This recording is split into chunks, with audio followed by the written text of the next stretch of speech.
I always talk about putting a face on the science, and we've seen that a couple of times already today. And our next speaker is someone who has been at the forefront of moving many of these cell-based therapies forward. Dr. Penn just spoke of bringing treatments from the benchtop to the bedside, or in the case of our next speaker, Dr. Ed Bosarge, from the lab to himself. Dr. Bosarge is not just a philanthropist funding stem cell research, he's also a pioneer who has undergone stem cell therapies firsthand. Let's take a quick look at a video and watch some of Ed's journey in using stem cells to treat his orthopedic issues. If I had not had any of the regenerative medicine stem cell-based treatments, I don't think I would be walking. I think I would be like many people, titanium ankles, titanium knees, titanium hips, and titanium shoulders.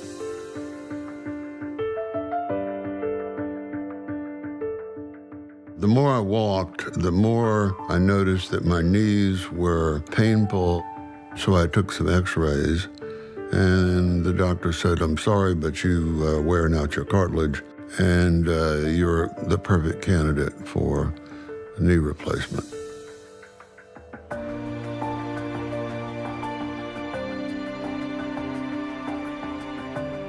There was no decrease in inflammation, nor was there any regrowing of cartilage in the knees.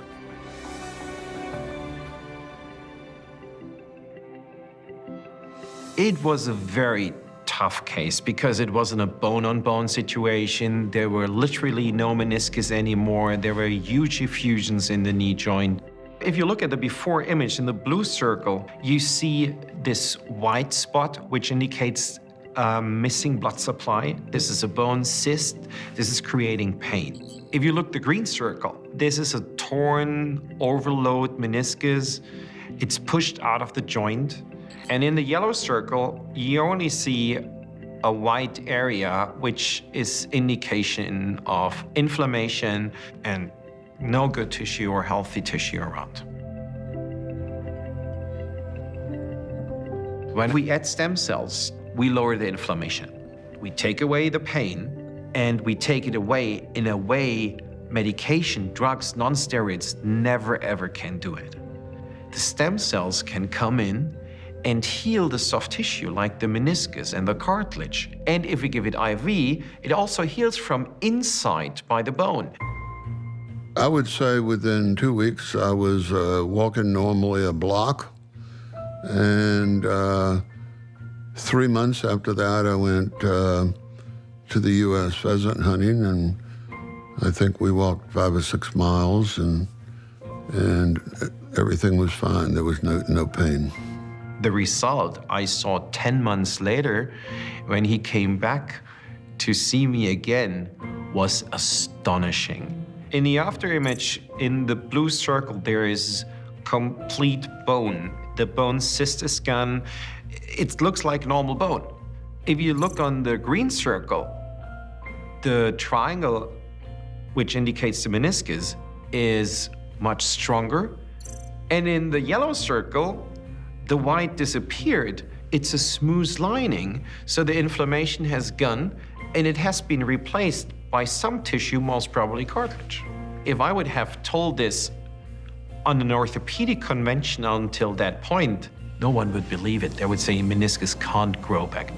Regenerative medicine really brings such excitement to the public because the potential now to recover or restore function is possible. And before it was limiting damage, now it's about recovering or repairing injury.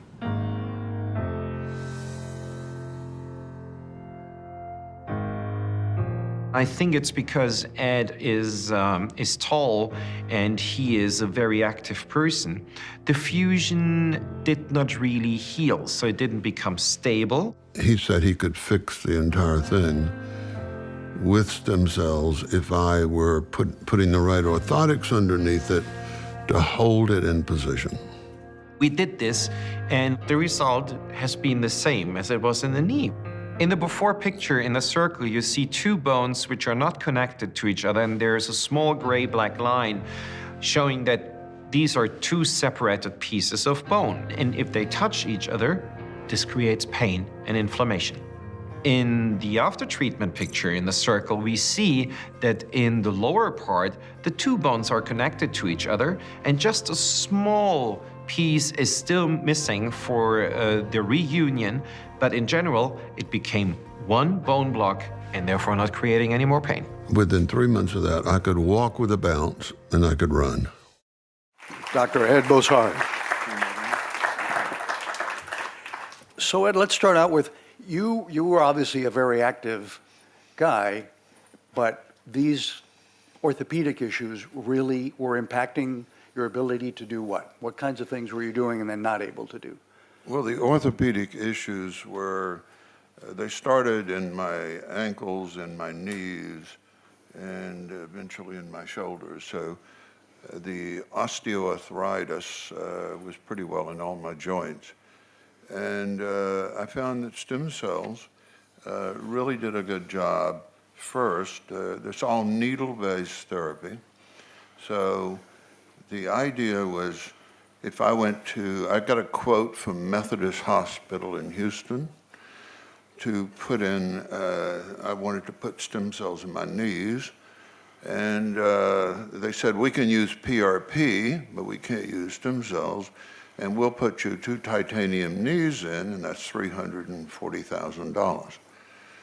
And so I said, well, I'm going to do stem cells. So I went to Europe, and this was about 5 years ago, and we did both the knees, and we actually, with needles, put the stem cells into the knees and regrew the cartilage. I went for 2 other treatments, and we regrew all the cartilage in the knees, and so now they're at about the 35-year-old level. And they don't hurt now when you And they don't play hurt. tennis? And we can walk 20 miles pheasant hunting, which was my main activity. So, so I'm a stem cell veteran because I started with the knees, I then did the ankles, and then I was lifting weights and I pulled tendon out of my right shoulder. And after that, that's about a 3-month operation with your arm held up here. Mm-hmm. So the orthopedic surgeon put 1 vial of stem cells in between the tendon and this muscle. And with it, he said, don't lift your arm past that. But this was without surgery? No surgery. No surgery. Just 1 injection into the shoulder. Okay. And that healed in 4 to 5 weeks, and in 6 weeks, I was lifting weights again. So that happened in a park in London, and so we have a house in London. We were living there at the time. And the interesting thing is, I went through the entire gamut of trying stem cells, beginning in Boulder, Colorado, with PRP and cells from the bone marrow, but there's not enough mesenchymal cells, there's not enough cells that can regenerate in the bone marrow. And so the cells which were of interest to us. That's how you ended up with these enzyme-derived. Enzyme-derived cells from the fat tissue. And those cells are multipotent, can become any of the body parts. So you had already tried some of these other treatments. I've tried them all. And they did. You're an orthopedic. You're keeping the orthopedic industry. I've tried them all, and that's where we wound up buying the clinic in Freeport, Bahamas, and starting something 50 miles off the U.S. where we can offer these proven therapies, especially in orthopedics and in wound healing, in heart failure, Lyme disease, and we've cured, even when I say cured, we've relieved the symptoms from dozens of Parkinson's patients. Mm. So it's been a very, very successful period. Let me ask you one more thing, though, about orthopedics.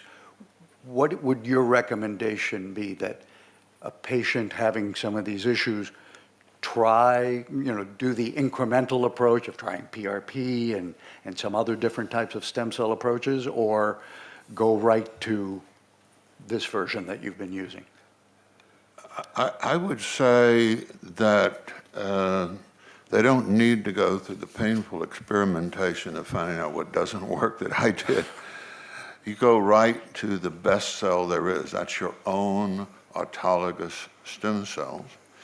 And your own autologous stem cells can be harvested with liposuction, can be placed into the isolator, and it's very efficient in bringing out, with the enzymes, and bringing out a vial of your own stem cells. Unfortunately, most of us have plenty of adipose tissue to spare. Most of us have plenty of adipose tissue in the love handles. Exactly. So Dr. Bosarge, by the way, is also interested in the use of stem cells for something I think we all want to hear about: regenerative medicine, slowing or even reversing the aging process. Here's how he's doing it.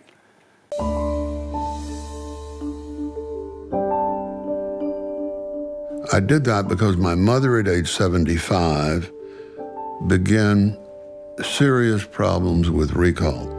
Once I started having it, I decided to go ahead and do the treatment with mannitol and adipose tissue-derived stem cells.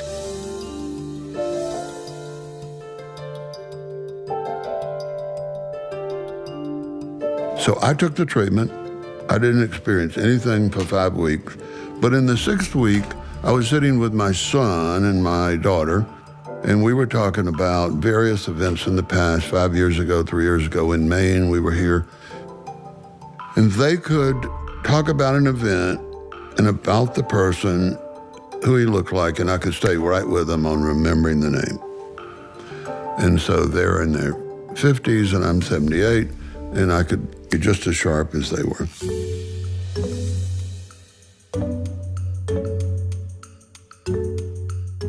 It has been known for decades that something called parabiosis allows older animals to appear younger.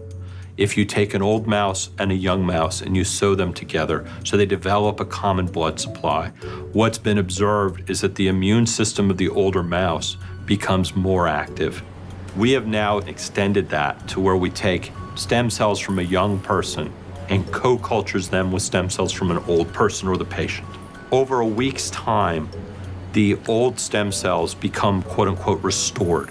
And when we deliver those old stem cells into humanized mice, what we learn is the immune system becomes more active. I had been waiting for 5 years to reach the point where we had proved that this would work in a humanized mice, and we had proved that it was safe with hundreds of mice. And on December 15th, the Bahamian government approved the first 5 human patients, and I was patient number 1. So the whole process took about an hour. And those cells were put inside my immune system, and the restoration began taking place.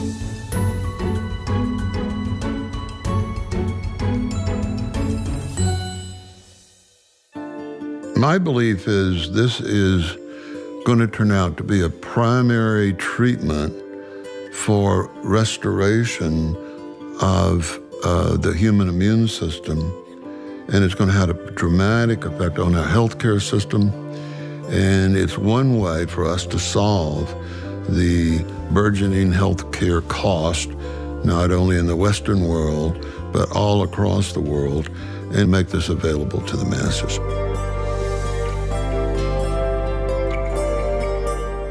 My goal is always to be healthy and fit and playing tennis at age 120. And if we can do stem cell therapies and keep our body pain-free for a long period of time, we'll feel a lot better about exercising. And if we have that ability and that desire and are pain-free, stem cell therapies can support you doing that.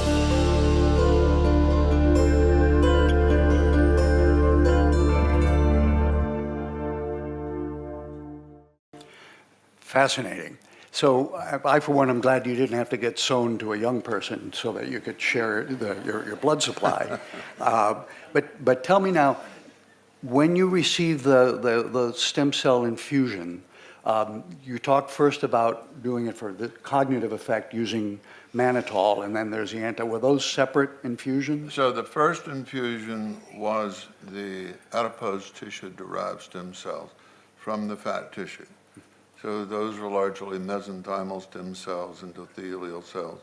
And they were put into the bloodstream, led by mannitol, which is a drug and a sugar, which opens up the blood-brain barrier. So once the blood-brain barrier is open and the peripheral blood is circulating through the body with these adipose cells, they go into the brain. And they deal first with inflammation on the axons in the brain, and then they begin the restorative work. Remember, the stem cells that you take out of your fat tissue that you put into your bloodstream, they don't become anything. They are inducing the local system in the brain to do their own work. So they're motivators, and they signal them with exosomes. Cheerleaders, we call them. Cheerleaders, they signal the local cells to do the work. And that's very important. So the microenvironment of where they are, they signal whatever stem cells are there. And it took about 6 weeks before my recall had come back. And recall is something that I think hits most people at age 75. They can see somebody that they had dinner with 5 years ago, and they can see a perfect picture of what dress she has on, but they can't say the name.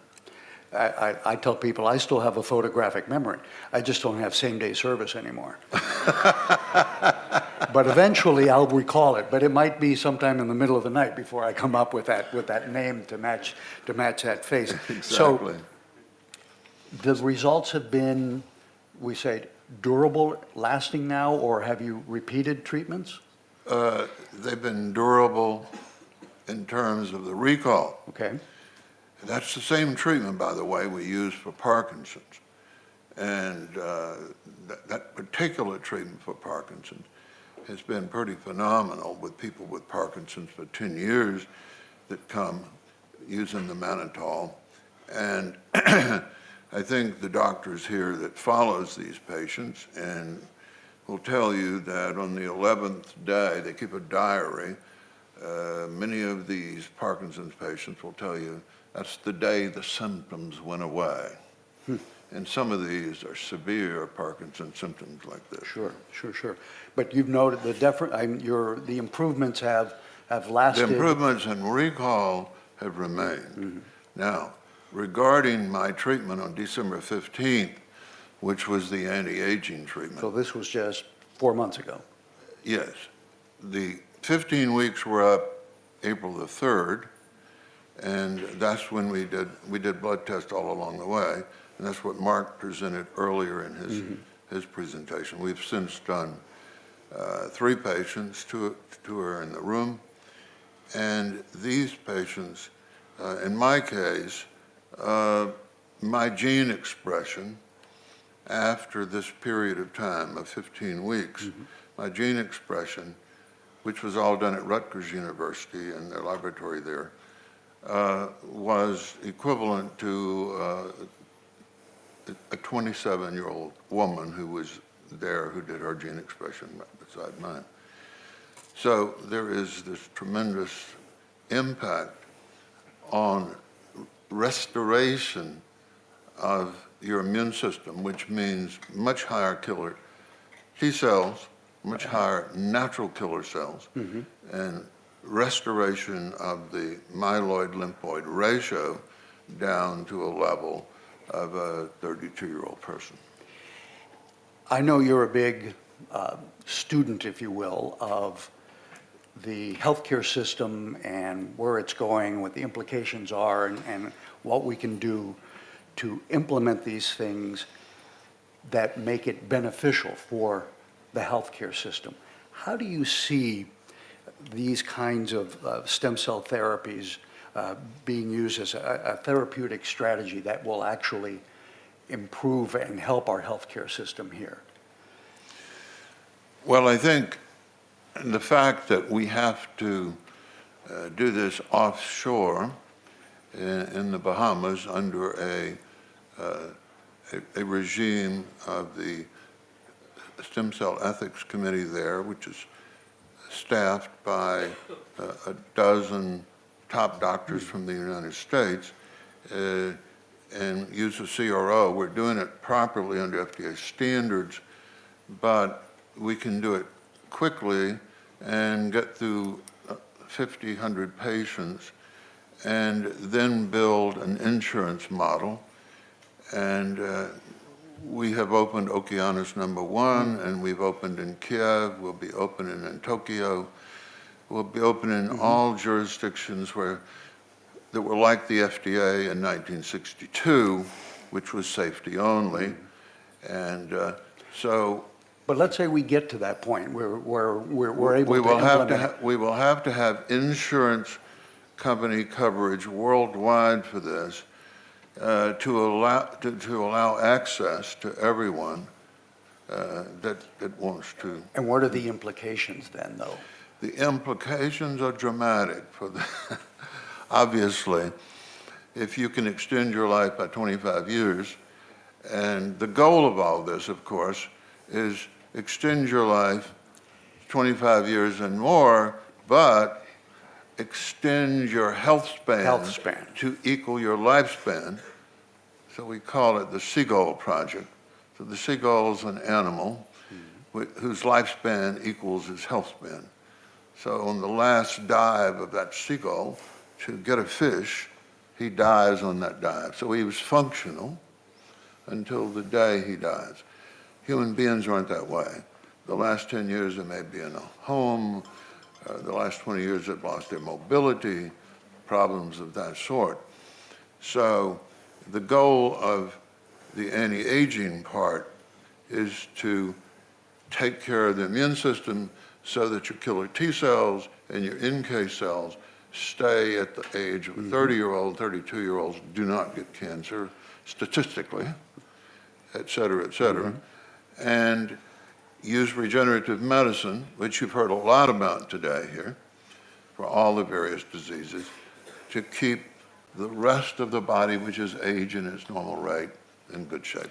Stay healthy until that last dive. Okay, that's a picture I'm going to have to shake. Dr. Ed Bozarge, thank you.